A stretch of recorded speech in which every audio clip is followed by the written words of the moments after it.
Yes, students, we are starting today the past paper of differentiation. It is question number 2 from your past paper file and from May, June 17. From May, June 17. Now,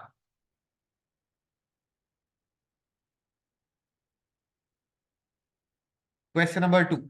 Question दिया गया, a diagram is here. Find the equation of the normal to the curve at the point where x is 1. इस जगह पर हमें normal की equation निकालनी है. इस जगह पे हमें नॉर्मल की इक्वेशन निकालनी है और in the form of y equals to mx plus c लिखना है. तो अब नॉर्मल की इक्वेशन के लिए हमारे पास ग्रेडियंट होना चाहिए और कोऑर्डिनेट्स होने चाहिए.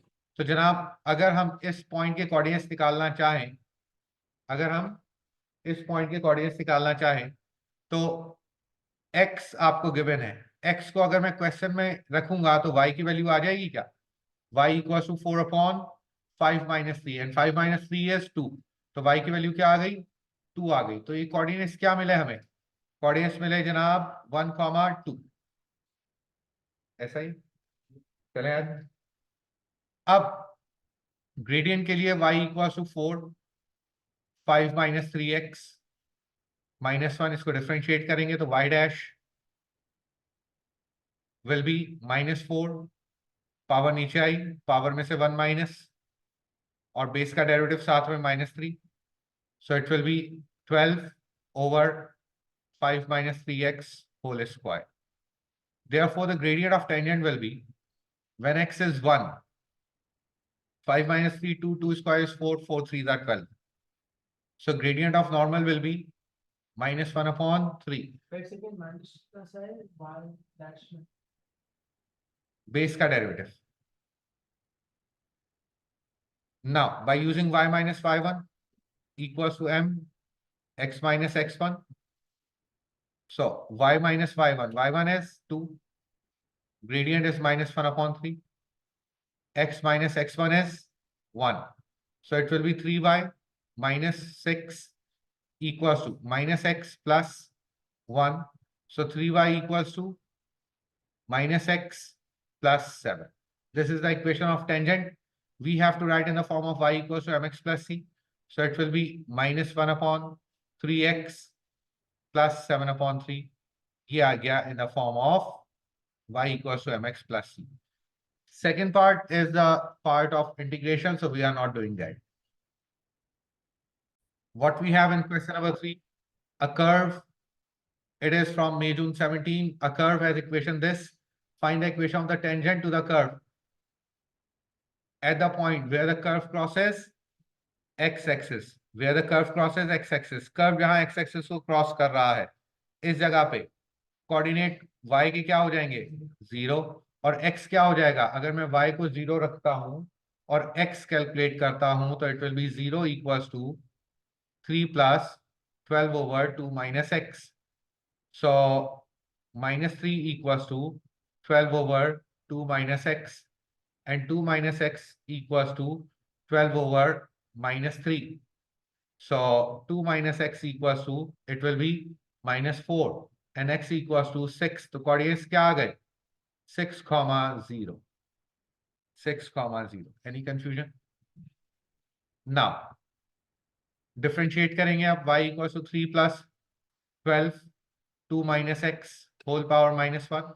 So y dash will be 3 का डेरिवेटिव 0, माइनस नीचे आएगा तो -12, 2 minus x whole power -2, base का डेरिवेटिव -1.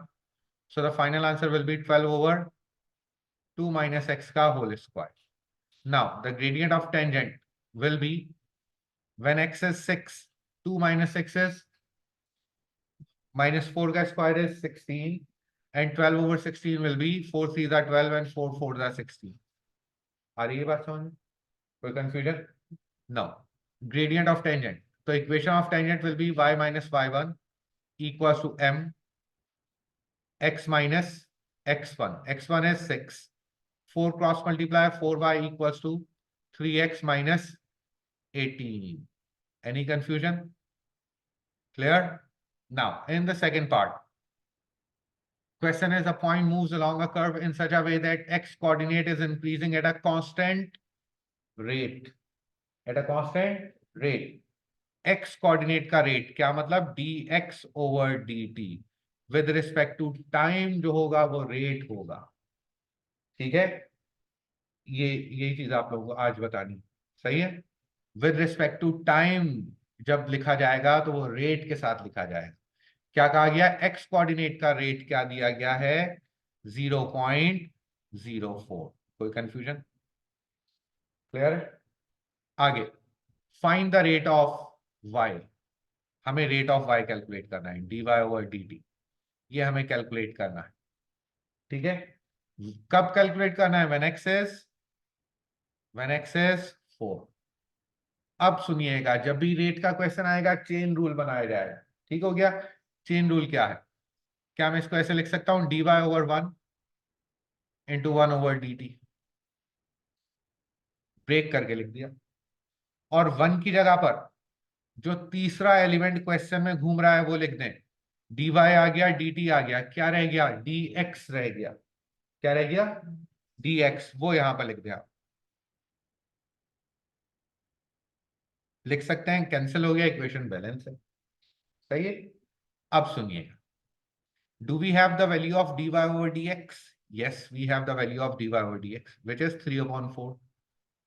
लेकिन ये वैल्यू कब है dy ओवर dx की, व्हेन x इज 6। हमें तो x 4 पर चाहिए, तो बच्चों dy ओवर dx की वैल्यू निकाल लो, व्हेन x 4। यहां पर रख देंगे हम 12/2 माइनस 4 का होल स्क्वायर, तो 4 3 12, 3 आ गई। और dx ओवर dt कितना है, 0.04, तो आंसर कितना आ गया, 0.12 dy over dt। Any confusion, आ गया रेट ऑफ चेंज का question. Now, question number 4. It is from May June 17. The first part. Find the coordinate of a stationary point of the curve. How can we calculate the stationary point? उस पर gradient क्या होता है, 0 होता है stationary point पर। तो सबसे पहले आप dy over dx कैलकुलेट करेंगे। dy over dx equals to 8 under root x का क्या हो गया, 1/2 रूट x, डेरिवेटिव -2। ठीक हो गया, तो इसको मैं लिख सकता हूं 4 अंडर रूट x -2। dy और dx क्या हो जाता है, 0 हो जाता है स्टेशनरी पॉइंट कैलकुलेट करने के लिए। एलसीएम ले लीजिए तो क्या हो जाएगा, 4 - 2 under root x upon under root x equal to 0। ये अंडर रूट एक्स उधर गया तो 0 हो गया, क्या बचा, 4 equal to 2 under root x, and under root x equal to 2, और x किसके बराबर आ गया, 4 के बराबर आ गया। स्टेशनरी पॉइंट निकालने हैं, तो जब x 4 आया तो अब y की वैल्यू आप निकालिए क्वेश्चन में रखकर 4 को जब क्वेश्चन में रखेंगे 8 अंडर रूट 4, मतलब 8 2 जा 16 माइनस 2 2 जा 4, 16 माइनस 4 विल बी 12। y की वैल्यू क्या आ गई, 12 आ रही है बात समझ में, नहीं 8 आई, 8 आएगी, सॉरी 8, तो 4,8 ये कोऑर्डिनेट्स आ गए। Any confusion? Now in the second part, find the expression of second derivative. तो फर्स्ट डेरिवेटिव लिखिए आप, dy ओवर dx, 4x की पावर -12 -2, इसको डिफरेंशिएट कीजिए, d square y over dx square, तो ये क्या हो गया, 4 ऐसे ही रहा, -12 x की पावर -12 -1 -3/2, और इसका डेरिवेटिव कांस्टेंट का 0। Here it is 2 2 4 -2 upon x की पावर 3/2। अब आपसे पूछ रहे हैं determine the nature of the stationary point. Coordinate क्या है, 4 एंड 8, इसके बस -2 अपॉन 4 की पावर 3/2 लेस देन 0, तो क्या नेचर बनी, मैक्सिमम। सही, जब सेकंड डेरिवेटिव लेस देन 0 होगा तो नेचर क्या बनेगी, मैक्सिमम। अब आइए the third part, find the value of x at which line y equal to 6 meets the curve y equals to 8 under root x -2x। Simultaneously solve करना है, 8 under root x -2x equals to 6, so 2x minus 8 under root x plus 6 equals to 0।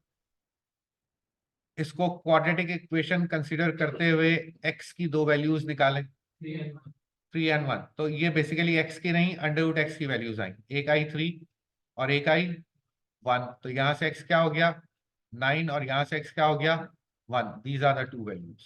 Any confusion? In the fourth part में कह रहे हैं state the set values of k for which the line does not meet the curve. अब देखिएगा, does not meet the curve, curve की maximum value आई है हमारे पास, और मैक्सिमम वैल्यू के कोऑर्डिनेट्स क्या है? मैक्सिमम वैल्यू आई है कर्व की 4 एंड 8, 4 एंड 8. अगर y इक्वल टू 8 के ऊपर कोई भी लाइन बनेगी तो वो कर्व से इंटरसेक्ट नहीं करेगी, और 8 या 8 से नीचे कोई भी लाइन बनेगी तो वो कर्व से टकराएगी. हमसे कहा है डज नॉट मीट, नहीं टकराना है हमें, तो k की वैल्यू क्या हो गई ग्रेटर देन 8. बात समझ में आ रही है? Any confusion? 1 मार्क का क्वेश्चन है, कोई वर्किंग शो करने की नीड नहीं. ठीक हो गया? Question number 5, it is from May June 17. Question दिया गया the function is defined bye,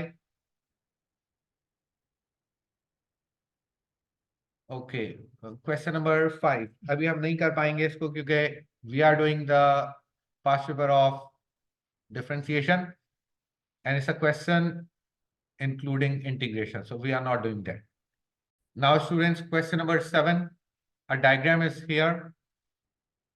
It is an inverted pyramid. Express the volume of water in terms of h. Volume of water in terms of h. याद रखिएगा बच्चों, हमारे पास दो किस्म की diagrams होती हैं,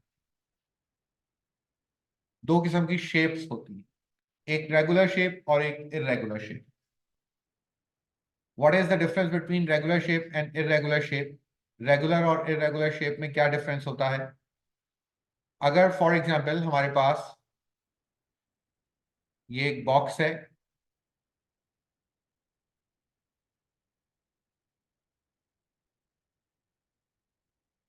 ठीक हो गया जनाब, और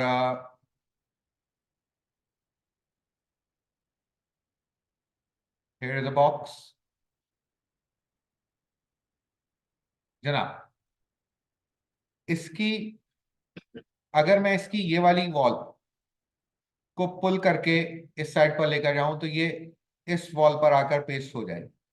ऐसा ये कहीं दरमियान में हर्डल नहीं, कहीं नहीं रुकेंगे हम. मैं इस टॉप को अगर नीचे लेके आऊं तो ये बॉटम पर आकर पेस्ट हो जाएगा, ऐसा ही. तो ये दोनों डायरेक्शन में हॉरिजॉन्टली एंड वर्टिकली पूरी पूरी वॉल मूव होकर दूसरी सामने वाली वॉल पर जाकर पेस्ट हो रही है, या सामने वाली साइड पर जाकर पेस्ट हो रही है, तो हम कहेंगे it's a regular shape. It's a regular shape. इस प्रिज्म को देखो, ये जो ऊपर स्क्वायर है, अगर मैं इसको नीचे लेकर आना चाहूं तो हम मूव ही नहीं करवा सकते इसको, हम इसको मूव ही नहीं करवा सकते. तो ये क्या हो गई इरेगुलर शेप. क्या हो गई? इरेगुलर शेप हो गई. याद रखिएगा बच्चों, इरेगुलर शेप जब भी एग्जामिनर क्वेश्चन में देगा तो उसका फॉर्मूला गिवन देगा. सही है? अब आप देखें फॉर्मूला गिवन दिया हुआ है, क्या है? The volume of a pyramid is 1/c AH. जब भी इरेगुलर शेप होगी, स्टूडेंट पूछते हैं सर किस डायग्राम का फॉर्मूला हम याद रखें, किसका याद ना रखें? तो आपने कोई वॉल्यूम का फॉर्मूला याद नहीं रखना. जब भी इरेगुलर शेप होगा फॉर्मूला आपको गिवन दिया जाएगा. ठीक हो गया? क्योंकि रेगुलर शेप के वॉल्यूम का फॉर्मूला कोई भी शेप आ जाए एक ही फॉर्मूला होता है. इस बॉक्स का वॉल्यूम अगर मैं निकालना चाहूं तो फॉर्मूला क्या है वॉल्यूम का? फॉर्मूला क्या है? Length breadth height. Length breadth height, यही फॉर्मूला है. और लेंथ ब्रेथ क्या होता है? बेस एरिया या एरिया. तो बेस एरिया इंटू हाइट. किसी भी वॉल्यूम के फॉर्मूला, कोई भी वॉल्यूम होगा formula base area into height. कोई भी फॉर्मूला होगा, कोई भी शेप होगा formula base area into height. लेकिन फिर अगर शेप को हम कुछ कट कर दें साइडों से लाइक दिस, और इसको भी एक प्रिज्म टाइप का बना लें, तो इट मींस ये पोर्शन कुछ हमने कट कर दिया इसका. तो अब volume base area into height नहीं रहा, कुछ चेंज हो गया, कितना चेंज हो गया, 1/3 टाइम्स हो गया। फैक्टर्स ये आपको एग्जामिनर खुद गिवन देगा, जैसे यहां पर दिया हुआ है 1/3 base area into height, 1/3 base area into height, तो फैक्टर्स एग्जामिनर खुद देगा। सही हो गया क्या? ये बात तो हमें पता चल गई कि we have two shapes, regular and irregular. हर शेप के वॉल्यूम का formula base area into height होता है। अगर इरेगुलर शेप होगा तो एग्जामिनर फॉर्मूला गिवन देगा। सही हो गया। अब आइए, express the volume of water, express the volume of water in the container in terms of height. Volume formula क्या है बच्चों? वॉल्यूम का फॉर्मूला क्या है? गिवन दिया हुआ है 1/3 base area into height. 1/3 base area, base में क्या है, स्क्वायर है ना, स्क्वायर है, तो लेंथ इंटू ब्रेथ क्या हो जाएगा, half H multiply by half H into height. तो क्या हो गया, 3 2 जा 6, 6 2 जा 1/12 एच क्यूब। वॉल्यूम आ गया in terms of height, volume आ गया इन टर्म्स ऑफ हाइट। कोई कंफ्यूजन ना? आगे सुनिएगा। Water is steadily dripping into the container at a constant rate, फिर रेट आ गया। क्या यूनिट लिखे हुए हैं, सेंटीमीटर क्यूब। तो बच्चों क्यूब के यूनिट तो वॉल्यूम के होते हैं ना, तो डीवी अपॉन डी क्या हुआ 20, डीवी अपॉन डी क्या हुआ 20। वॉल्यूम ऑफ वाटर, अगर इस रूम में वाटर आना शुरू हो जाए तो वाटर को कैसे कैलकुलेट किया जाएगा, वॉल्यूम के अकॉर्डिंग, लेंथ ब्रेथ इसके एरिया इसके अकॉर्डिंगली नहीं, वाटर किसी भी कंटेनर में अपने वॉल्यूम के अकॉर्डिंगली कैलकुलेट होता है। सही हो गया। अब सुनिए, वॉल्यूम का रेट दिया हुआ है 20, आगे कहा गया find the rate in centimetre पर minute eight which the water level is rising. Water level ऊपर नीचे हो रहा है तो इट मींस क्या मालूम करना है, height with respect to time. क्या मालूम करना है, height with respect to time. Chain rule बनाओ, d h over 1 into 1 over d t. तीसरी चीज डी के साथ क्या नजर आ रही है, वी नजर आ रही है, तो यहां पर क्या लिख दो, डीवी। अब सुनिएगा, do we have d h over dv, no, नहीं, कोई बात नहीं। वॉल्यूम निकाल चुके हम फर्स्ट पार्ट में, वॉल्यूम निकाल चुके फर्स्ट पार्ट में, volume equal to 1/12 h cube. तो क्या मैं dv over d h volume with respect to height differentiate कर सकता हूं? 3 नीचे आया तो क्या हो गया, 1/3 4 12 एच की पावर 2 हो गया डिफरेंशिएट। अब क्या कहा गया, हमें 10 सेंटीमीटर के ऊपर निकालना है। कितने सेंटीमीटर पर, 10 सेंटीमीटर पर, तो हाइट को रख दिया 10, 1/4, 10 का स्क्वायर कितना हो गया 100, 100/4 25। तो बच्चों ये क्या है, डीवी ओवर डी एच कितना है 25, तो इसका उल्टा डी एच ओवर डीवी कितना हो जाएगा 1/25। Volume with respect to time कितना दिया हुआ है 20, तो आंसर कितना आ गया 4/5। This is d h over d t. आ रही है बात समझ में? कोई कंफ्यूजन? ये भी एक क्वेश्चन हमने रेट ऑफ चेंज का देख लिया। Is this clear? Now students question number 8, क्या कहा गया क्वेश्चन नंबर 8 में, the function F is defined by this, find first derivative and second derivative. So in the first part F x आपको दिया गया, एफ एक्स आपको दिया गया 4x + 1 power 3/2। F dash of x क्या हो जाएगा, पावर नीचे आई 4x + 1, पावर में से 1 माइनस, बेस का derivative 4, so it will be 2 2s are 4 and 2 3s are 6, 6 4x + 1 की power half. F double dash of x, इसको फिर डिफरेंशिएट कर दें, 6 ऐसे ही रहा, हाफ नीचे आया, 4x + 1 की power half minus 1 minus half और साथ में 4, ऐसा ही है। 2 3s are 6 and 3 4s are 12, 12/4x + 1 की पावर हाफ। क्लियर है?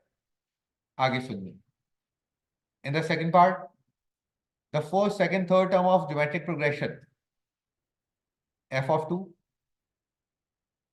f dash of 2, k f double dash of 2, हमें k की वैल्यू कैलकुलेट करनी।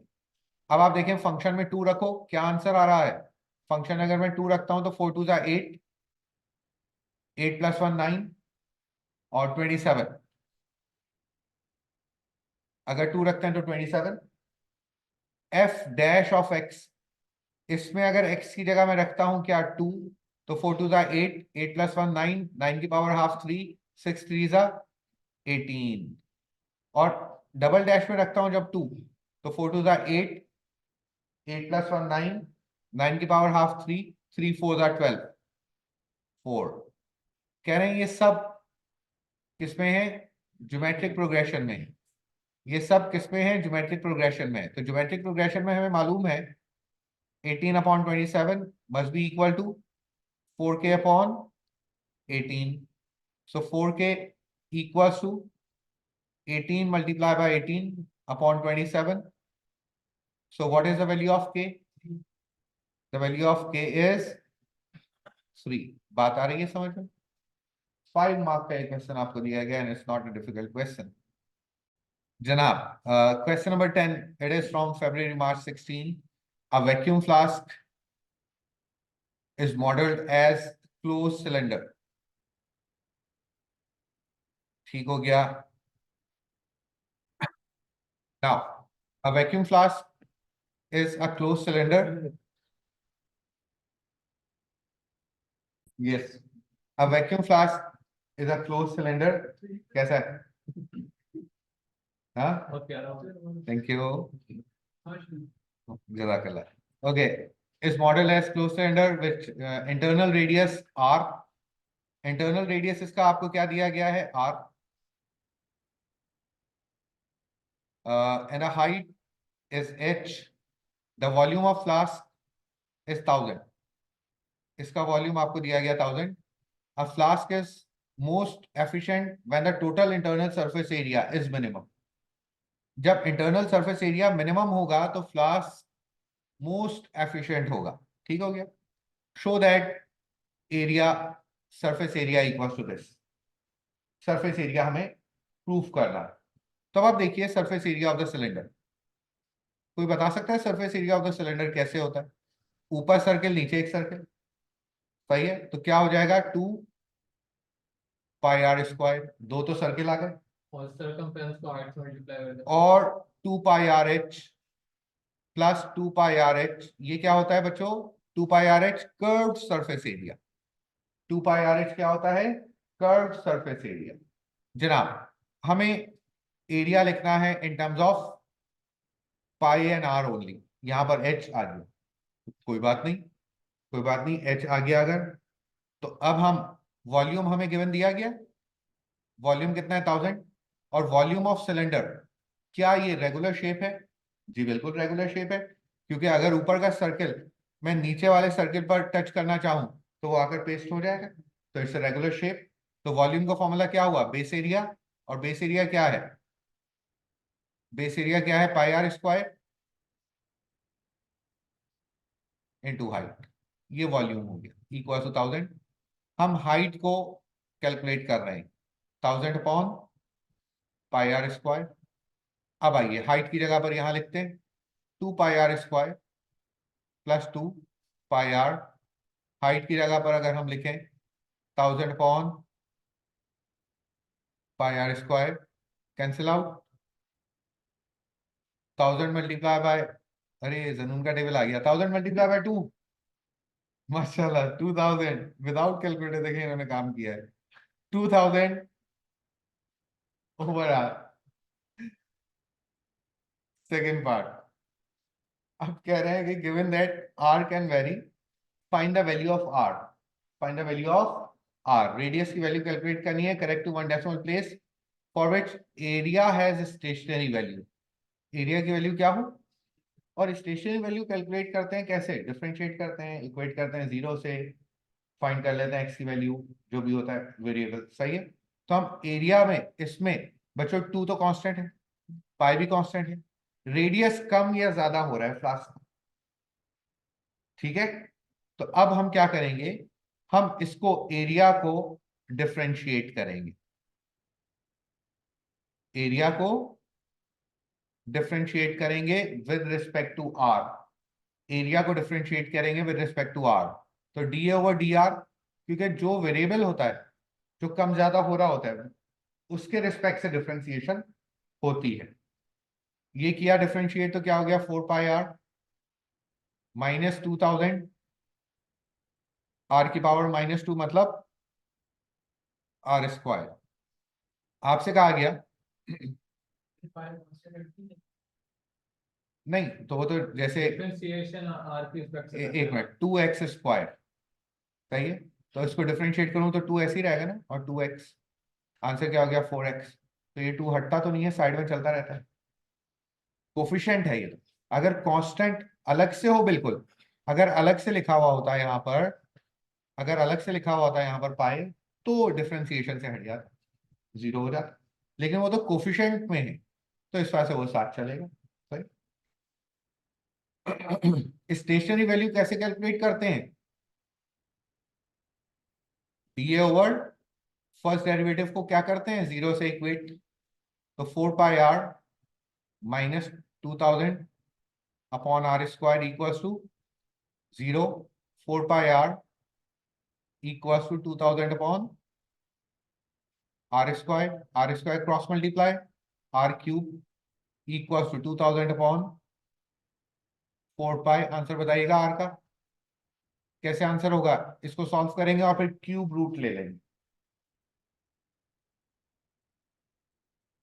5.4। 5.4, हमें 1 डेसिमल प्लेस तक आंसर देना है।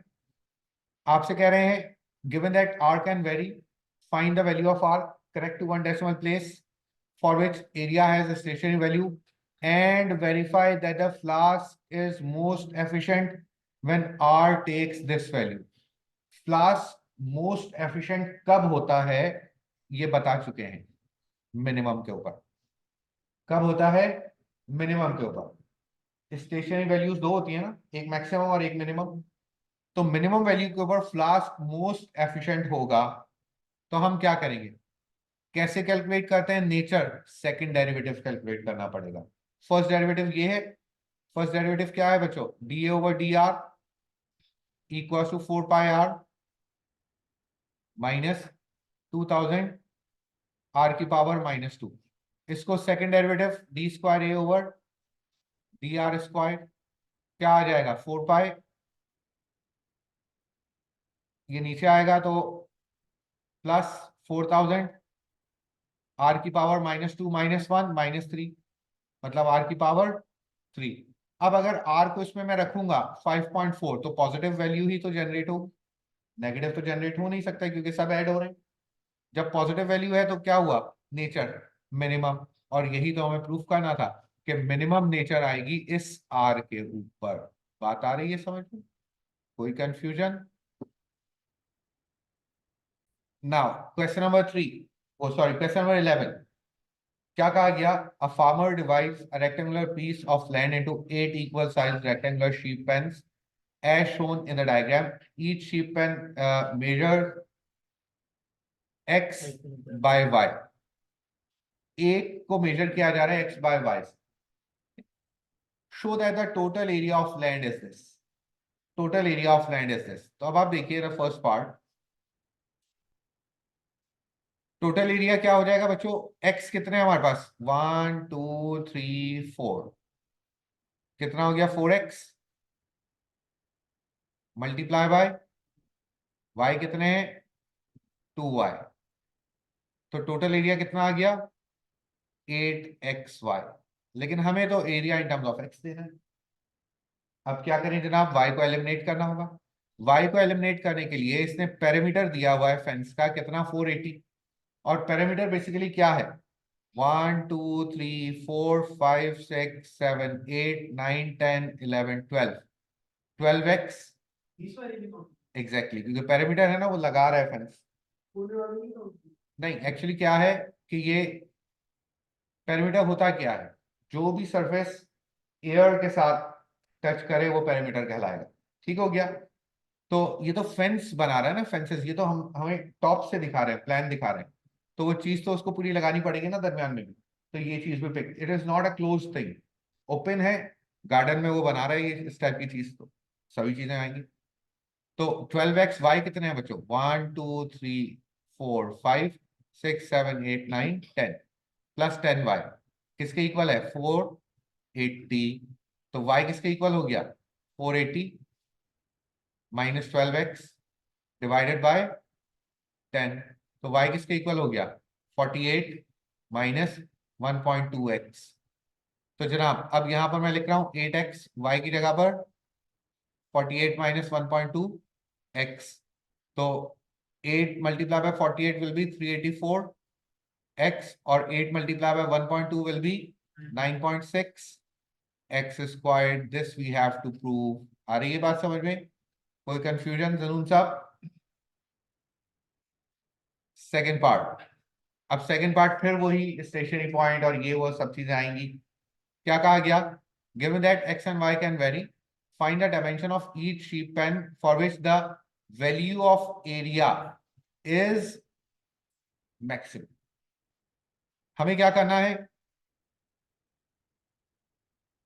एरिया को डिफरेंशिएट करें, dA ओवर dx क्या हो गया बच्चों? 384, 9.6 मल्टीप्लाई बाय 2, 19.2। x।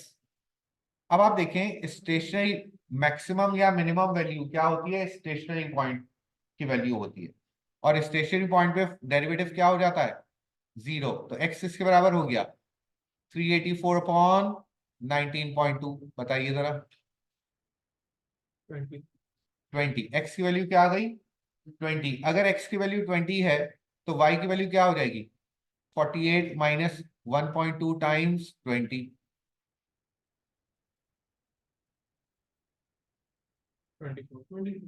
24। y की वैल्यू हो गई 24। आपसे क्या कहा गया? Given that x and y can vary, find the dimension of each sheep pen. Dimension of each sheep pen कितना आ गया? 20 बाय 24 ईच। क्या? नहीं नहीं, डायमेंशन तो ऐसे लिखेंगे ना, 20 इसकी लेंथ होनी चाहिए, 24 इसकी हाइट होनी चाहिए। सही है, 20 बाय 24 का होना चाहिए एक बॉक्स। आ रही है बात समझ में? अब एक चीज सुनो, 20 बाय 24 का अगर एक बॉक्स होगा तो मैक्सिमम हम एरिया कवर कर सकेंगे। अब मैक्सिमम एरिया के लिए हमें दोबारा से डिफरेंशिएट करके प्रूव कहना नहीं, there is no need to verify that the value of area is maximum. मतलब सेकंड डेरिवेटिव लेकर वो लेस देन 0 है प्रूफ करने की नीड नहीं है। ठीक हो गया? तो students we have done up to question number 11। Now इंशाल्लाह in the next lecture we'll start from question number 12. This is all about today's lecture. Thank you very much. See you inshallah in the next class. Allah Hafiz.